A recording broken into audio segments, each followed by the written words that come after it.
Hello, students.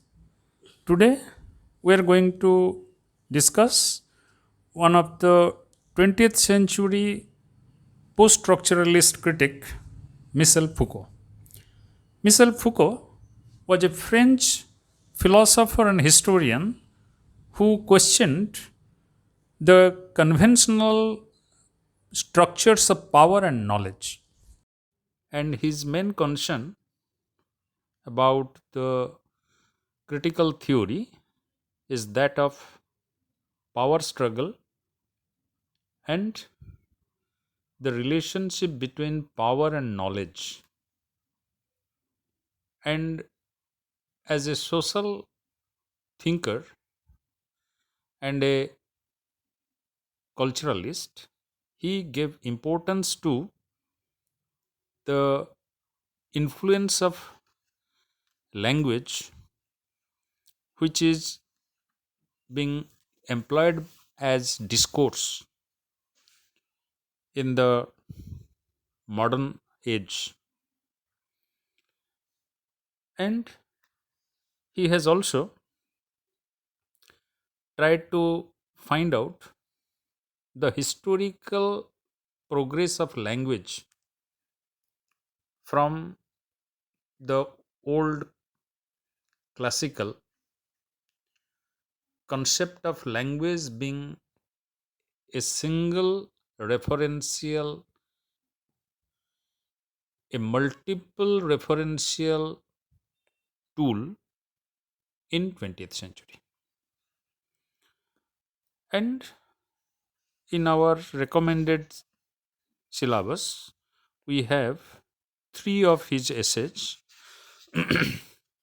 One is The Order of Things, and the second is The History of Sexuality, Volume 1, and the third one is Structuralism and Hermeneutics.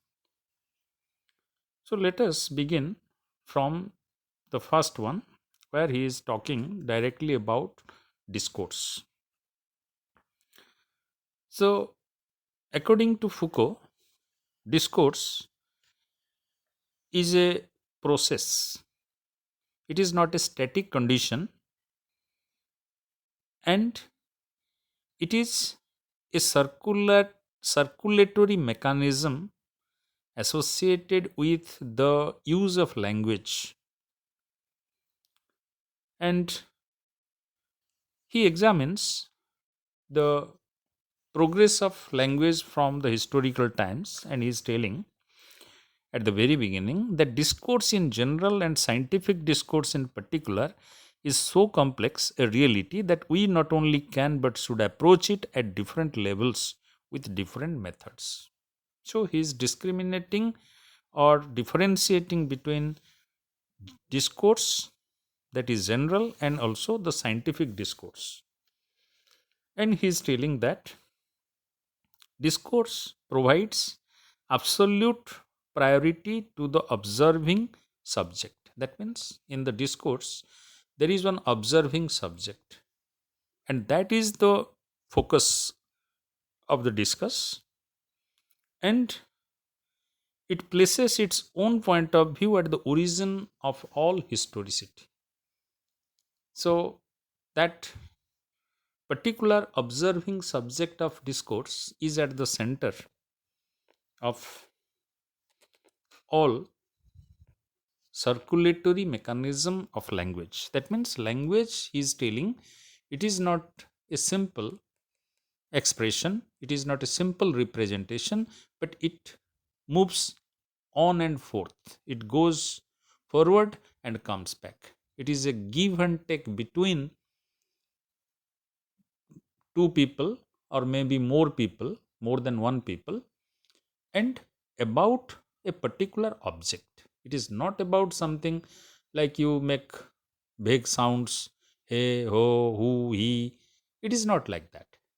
It is about a particular object or an observing subject, and there are interactions between more than one people, or may not be between more than one persons, but between the different aspects that particular object.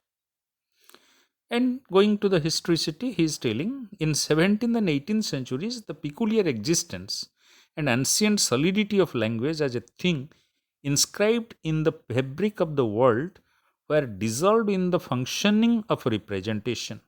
All language had value only as discourse. He is telling that from the beginning till 17th century, because 17th century, that means it is the peak of Renaissance, that in peak of Renaissance or just after the Renaissance in 18th century also, he is telling that language went through a transformation.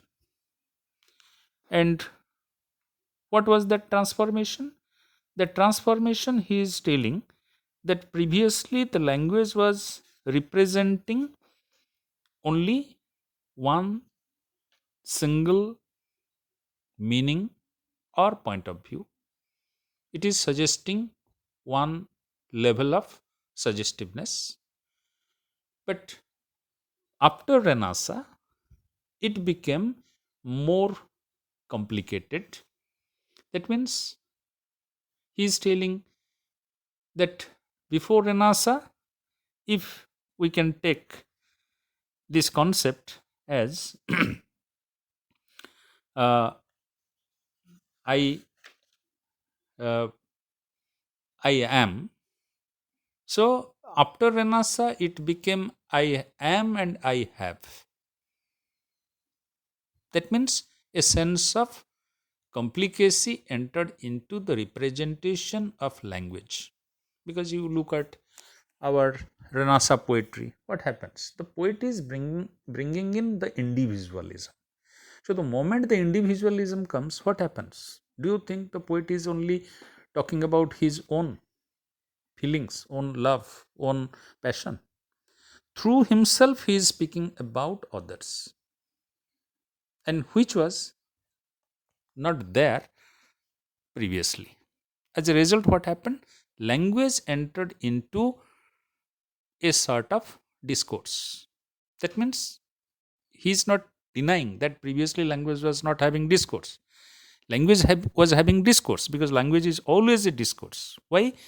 Because it has only a value as discourse. Unless language is having a value as discourse, it doesn't have any value. For example, because all these we have discussed earlier, suppose you are telling, I am a good boy. The moment you are telling, I am a good boy, your friend will be telling, only you are a good boy. I am not. Another may be telling, how are you a good boy?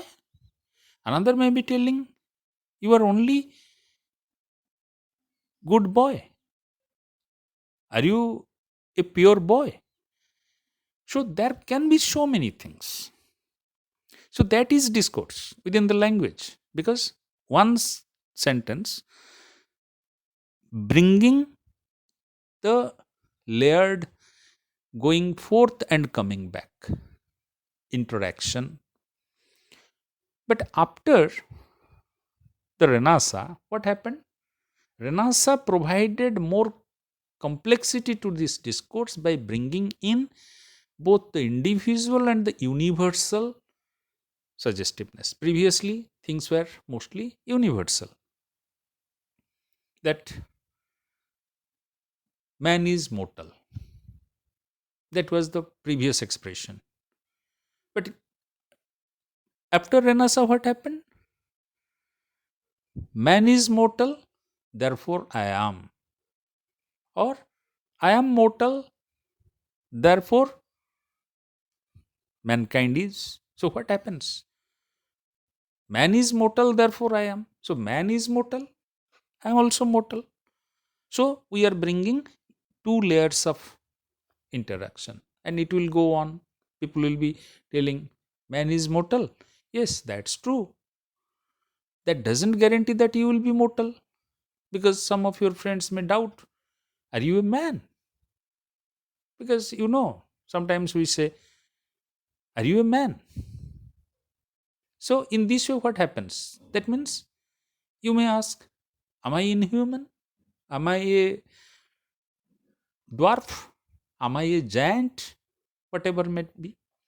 So, in this way, he is telling that after Renaissance, language became more discursive because it brought two layers of representation within it.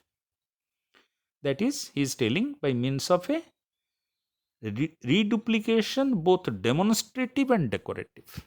So, there came previously it was demonstrative, now it came, sorry, previously it was decorative, now it became demonstrative also.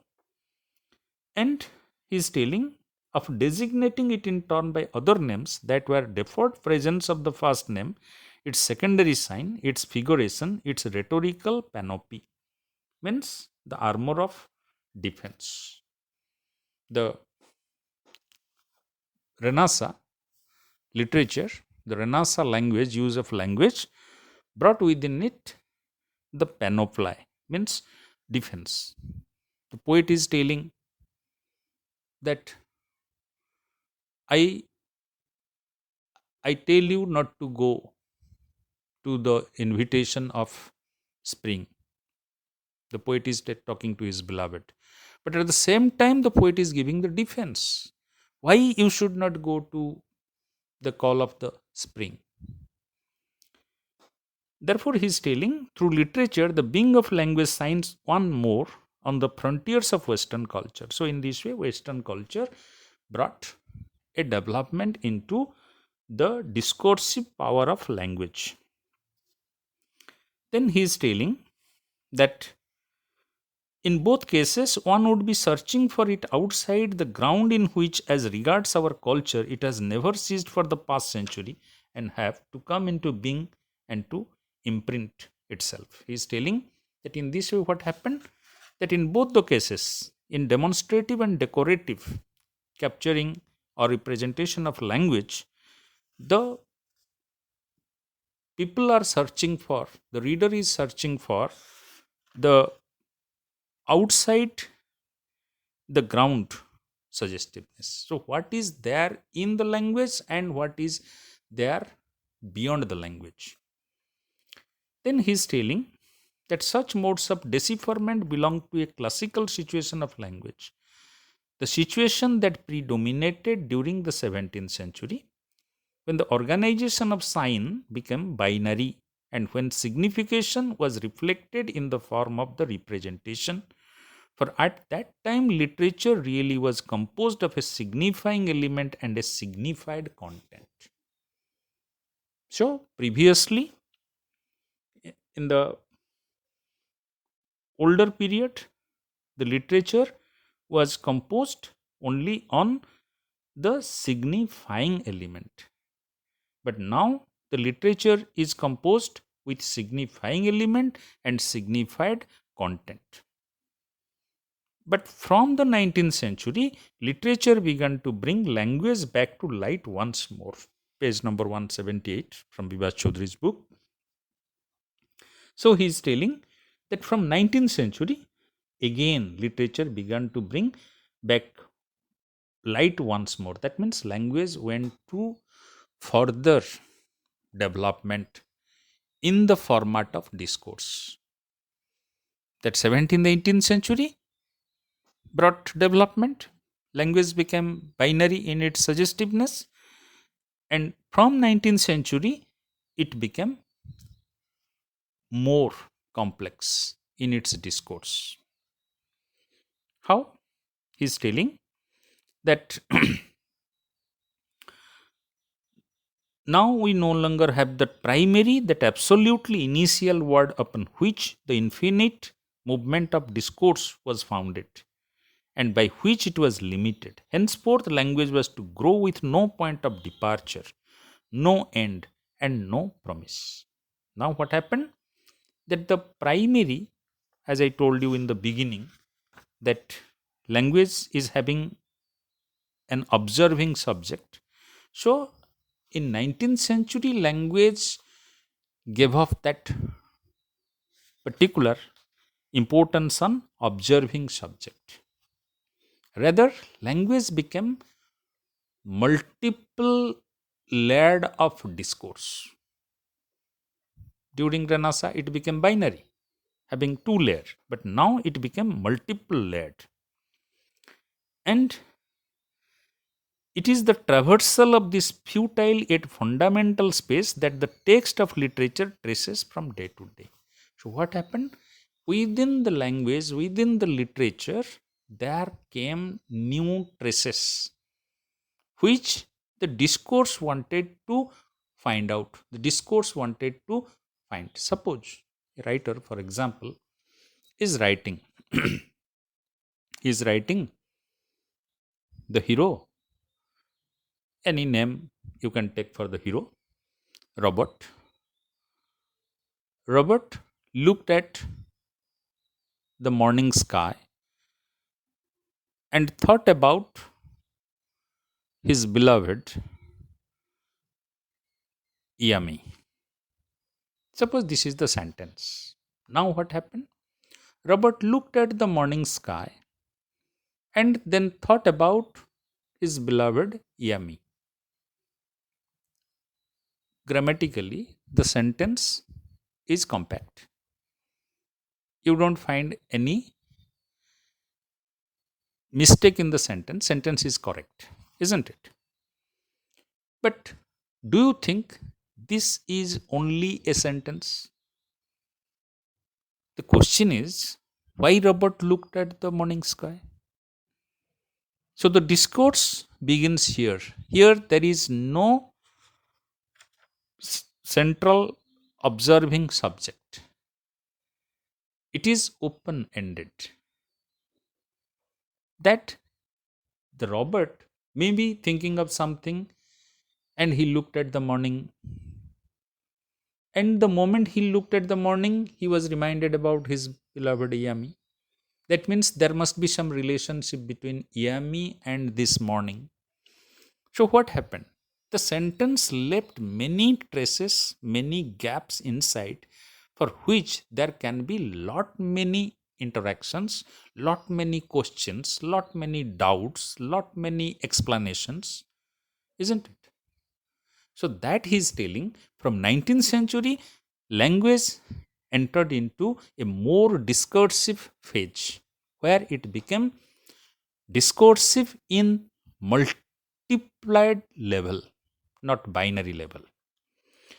The poet is he who, beneath the named constantly expected differences, rediscovers the buried kinships between things, their scattered resemblances. Beneath the established sign, and in spite of them, he hears another deeper discourse which recalls the time. So, as I told you, the poet is finding constantly expected differences. Differences we have discussed with Derrida. So, there are so many gaps, so many traces. The same thing is having different nomenclature. Derrida is telling differences, Foucault is telling traces, or we can in general say gaps. So, the language is becoming most flexible. The language is giving so much of scope for discussion or discourse.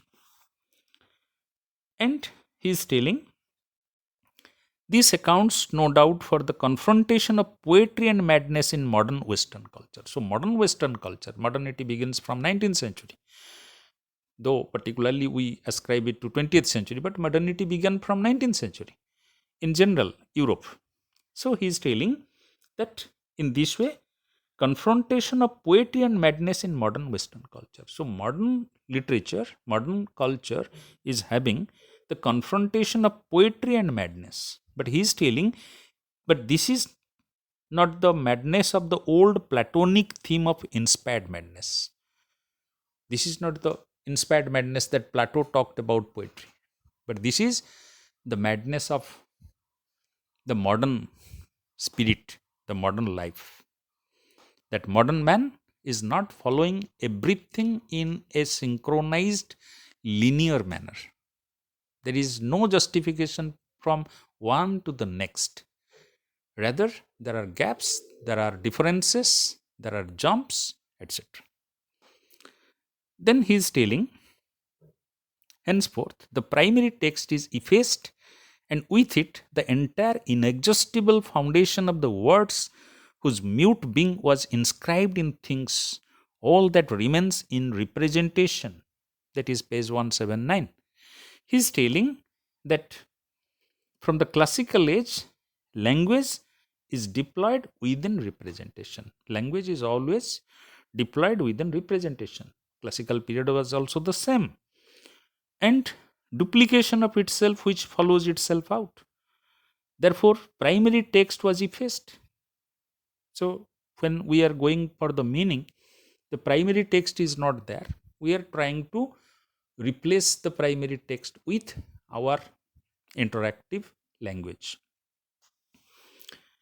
Therefore, he is telling it is the criteria, or it is the quality, or it is the characteristic of language from classical age.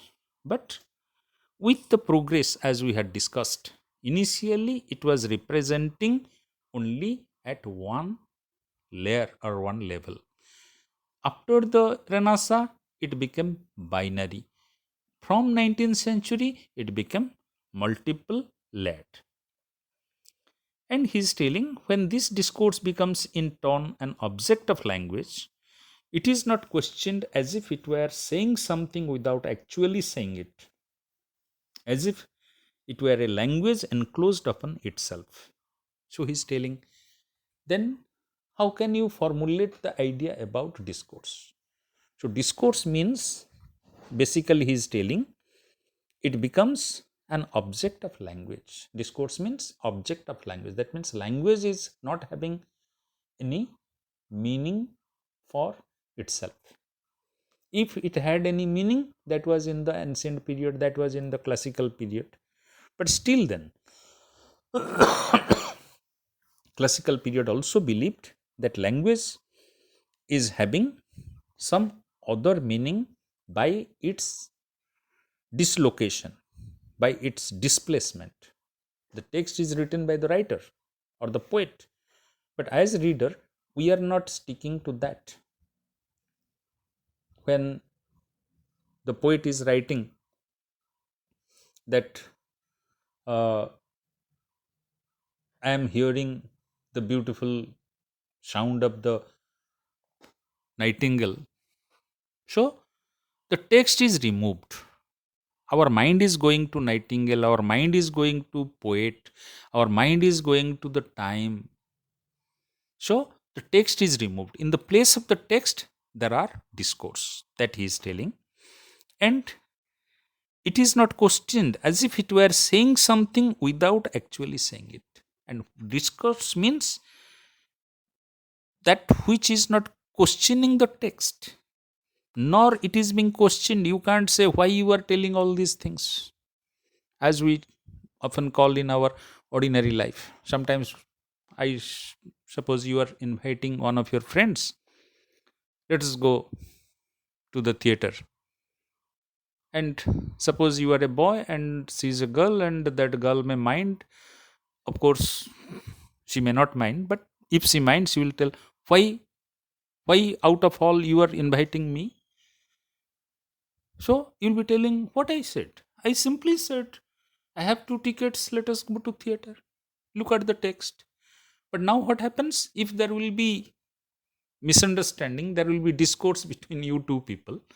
Ultimately, suppose it will go to your teacher, your parents, or to the police station, then the original text will be replaced by. But it doesn't mean that the original text is not there. The original text is there. It will be written in the affair. He proposed me to go to the theater. But there will be a lot amount of discourse without actually saying it. And you will be telling, actually he said me, looking at me like this, coming forward to me, coming very close to me. But in his language, the language is innocent. The language is not giving any such meaning. So that is the power of discourse. Therefore, he is telling that its role of representation has changed and commentary has yielded to criticism. So, in modern times, the commentary, that means what is written in the text, about that the critic is giving some commentary. The critic was giving the criticism earlier, he was analyzing, but in modern times it becomes commentary because language has become discourse. Page 180, he is telling, for discourse is merely representation itself represented by verbal sign. So he is telling, what is discourse? Discourse is merely representation of represented verbal sign. What is written there, that is represented by some verbal sign, some interaction which is not written but which is being passed or interacted between more than one speaker. And it analyzes representation according to necessarily successive order. And discourse is also analyzing that representation according to necessarily successive order. And interaction, it is not like there is no order, there is a order. You are asking something, the other person is answering something, again you are questioning, again some answer is coming. So there is an order. And the sounds, in fact, can be articulated only one by one. Language cannot represent thought. And here what happens? He is telling why it is called discourse, how it is different from language. Language, he is telling, cannot represent thought. When you are telling, this is my table, full stop. So, does it give any thought why you said this is my table? You may be thinking at that moment that somebody else may come here and may use this table, so I will be declaring this is my table. But the moment you have written this is my table, full stop,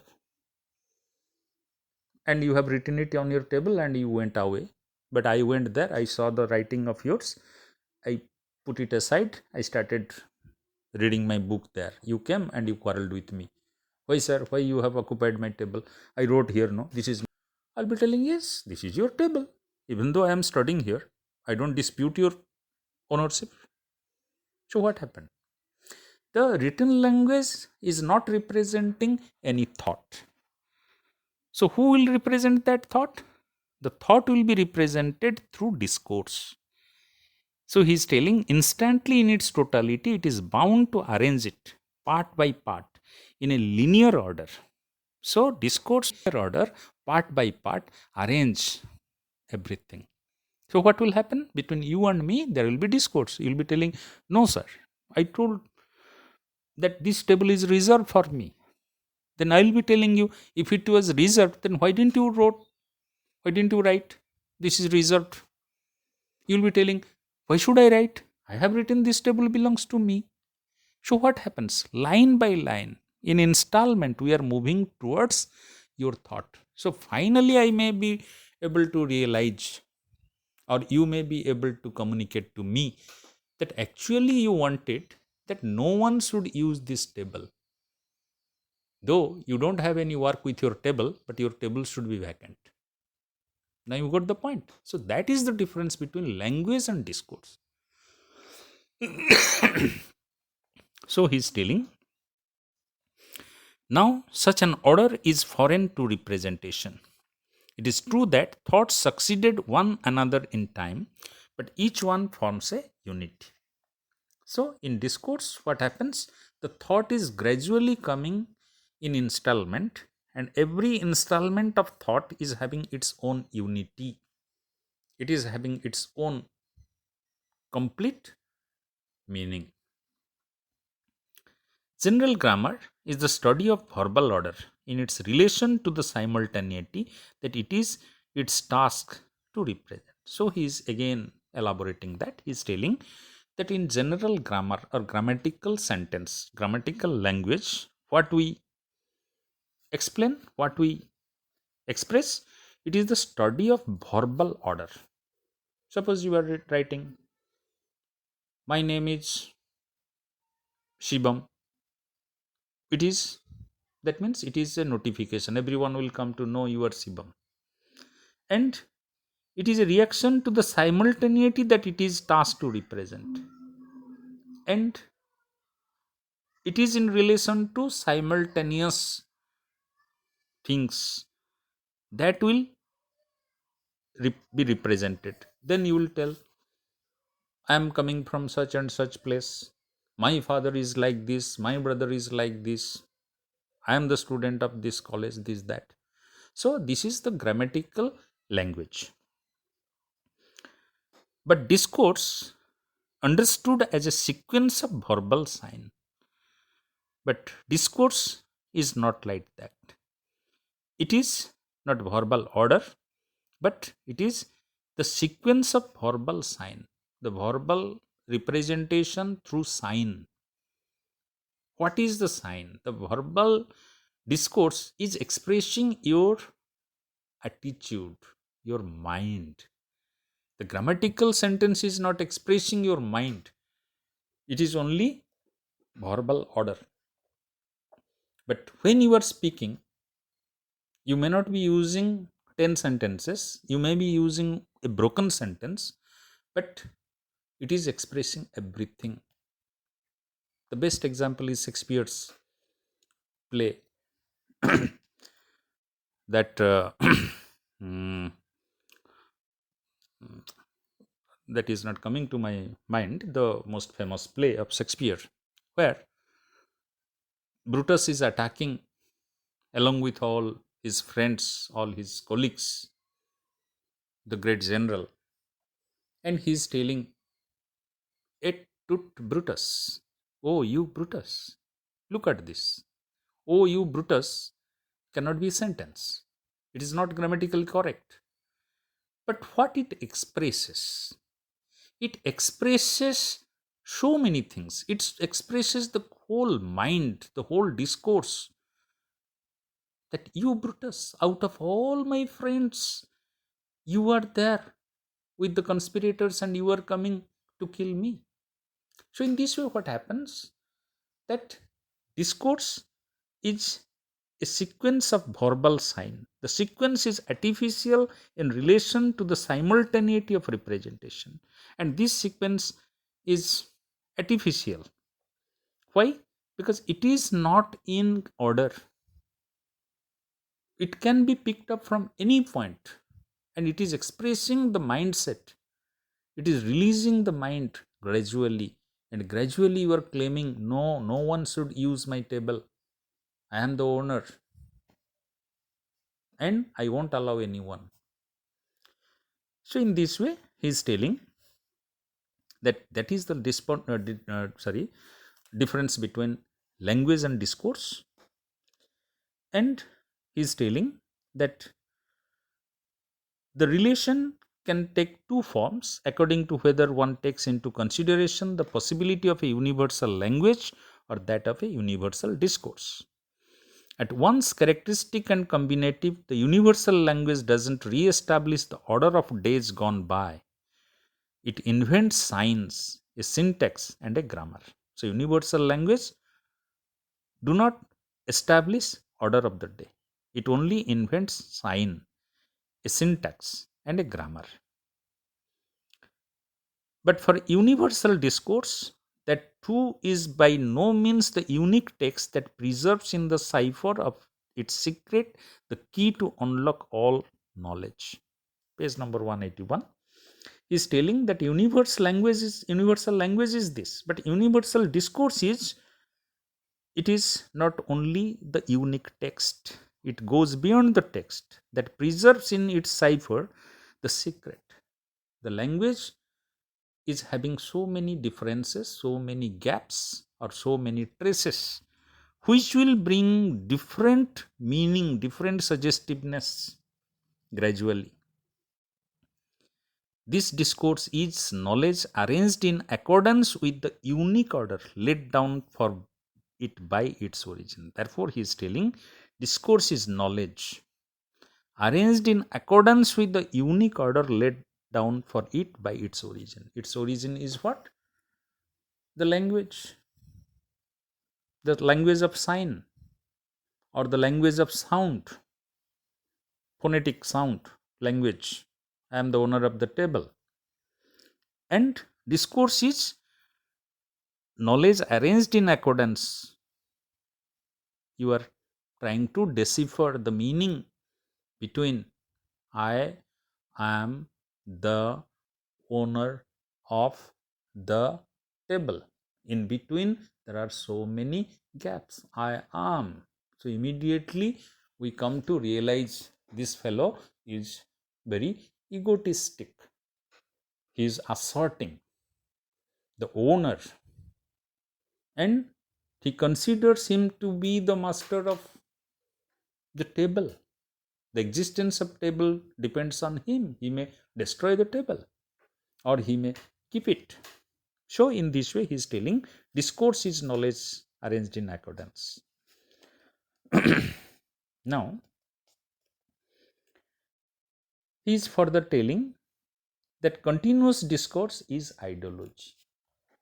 So discourse brings out the thought, and when discourse will continue, it becomes ideology.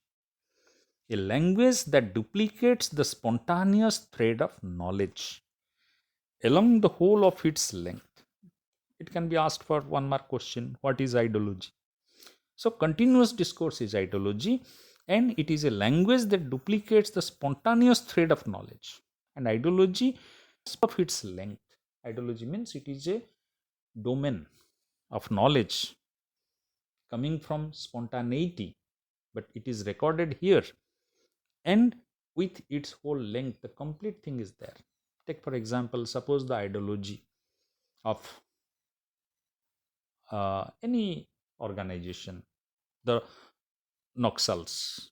So the Naxals are taking the whole knowledge from Karl Marx to Mao Zedong and others into their literature, into their ideology. And it is a continuous discourse. They are discussing about all these things together. There may be some contradiction within, but totality, it is the ideology. And he is telling that what civilizations and peoples leave us as the monuments of their thought is not so much their text as their vocabularies, their syntaxes, the sounds of their languages rather than the words they spoke, not so much their discourse as the element that made it possible, the discursivity of their language. So he is telling what is the civilization, what is the legacy of our civilization. He is telling the legacy of our civilization is not the legacy of syntax, vocabulary, language, and all that, but it is the discursivity of their language. That in different periods, in different civilizations, how people were discoursing with their language, how they were using the language. If they were not using the language as a discourse, then their civilization was not that rich. We people always claim Indian civilization is the best, even from the ancient period. Why? Because Indian civilization was based on proper discourse.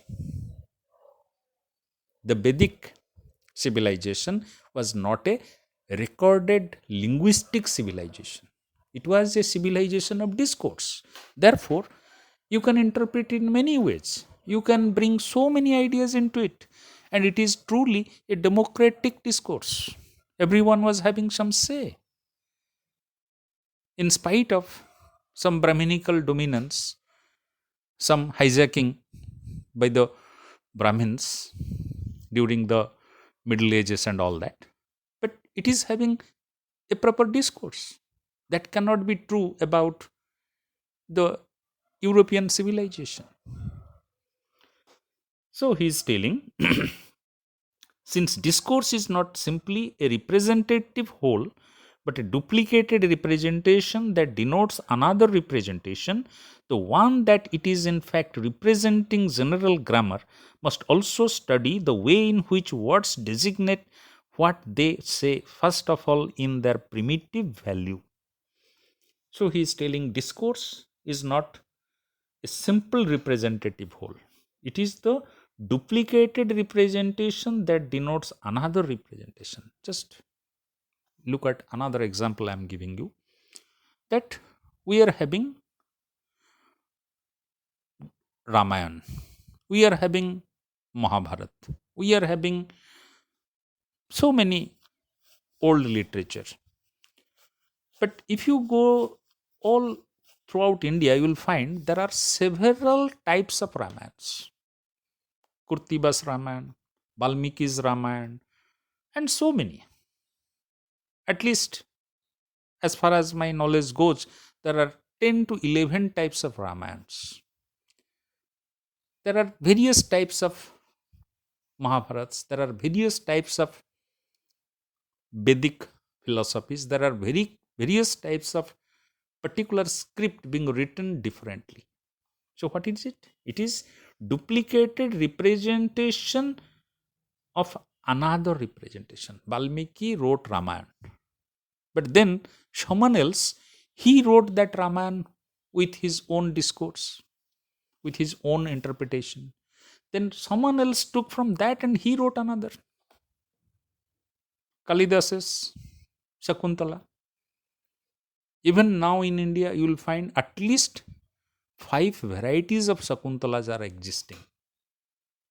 So it is very difficult to teach Shakuntala if you go to that level. I have collected myself 4 Shakuntalas to teach in my class, and it is creating a lot of problem for me. So that is discourse. Discourse means it is duplicated representation that denotes another representation. And where words designate what they say, first of all, in their primitive value. But the primitive value, the basic value is not missing. Somewhere it is there, but it is adding.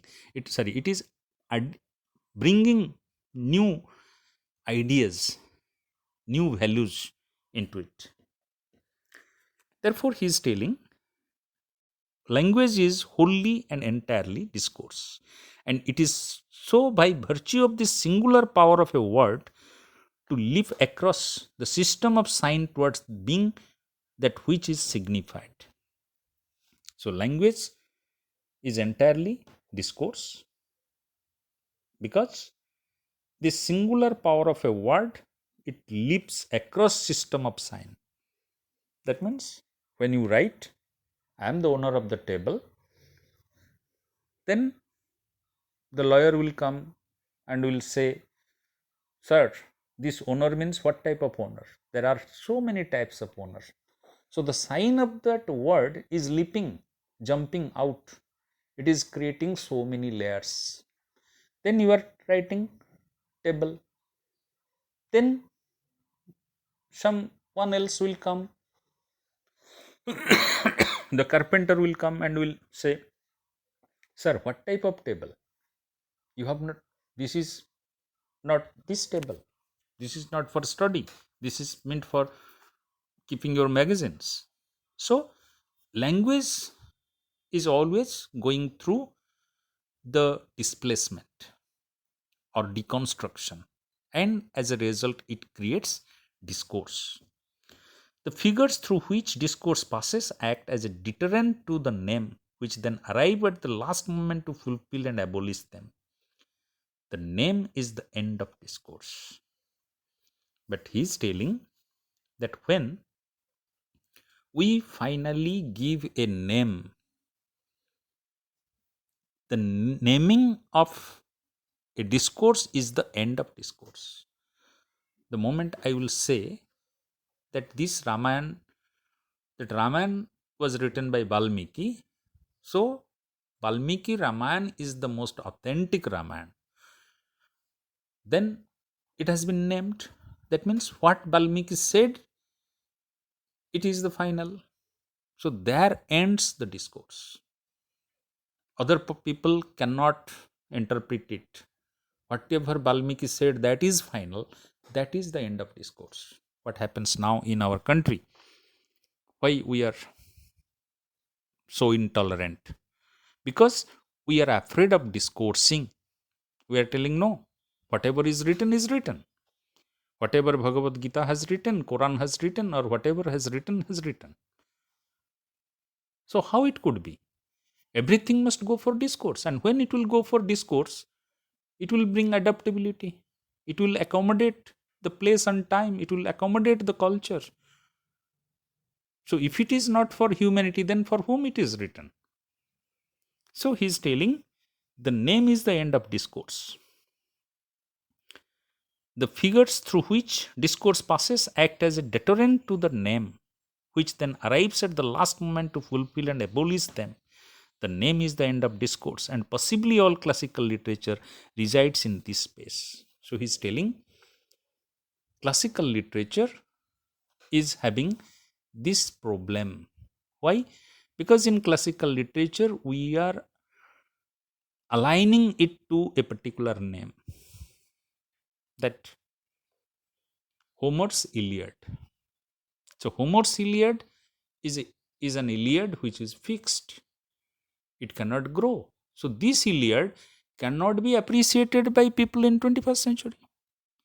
But if Homer's Iliad will be allowed to change its name, only Iliad will be taken, not Homer's Iliad. Then Iliad can be a text of 21st century. Do you get my point? So he is telling, in this striving to reach a name that remain always formidable because it exhausts and thereby kills the possibility of speech. So possibility of speech or discourse is killed when we assign it a name. We fix it in the space and time. Then he is telling that in this manner, philology at the analysis of what is said in the depths of discourse has become the modern form of criticism. So we can say that discourse, it has become a modern form of criticism. What we usually know as criticism, it is discourse as modern criticism. Criticism was there from classical period, but in modern period we call criticism as discourse. Remember, for one more question it can be asked. And it will now be one of seeking to destroy syntax to shatter tyrannical modes of speech. So when there will be discourse, syntax will be destroyed, tyrannical modes will be shattered, and all that. Then he is telling that in page 184, last paragraph, in the 17th century, the discourse that in 17th century provided the link between the I think and I am of the being undertaking it, that very discourse remained in a visible form, the very essence of classical language. So as I told you, that in classical period, language was having one layer of discourse. In the 17th century came the binary discourse, I think and I am. And from 19th century onward, there was the multiple layers of discourse. So this is all about the discourse.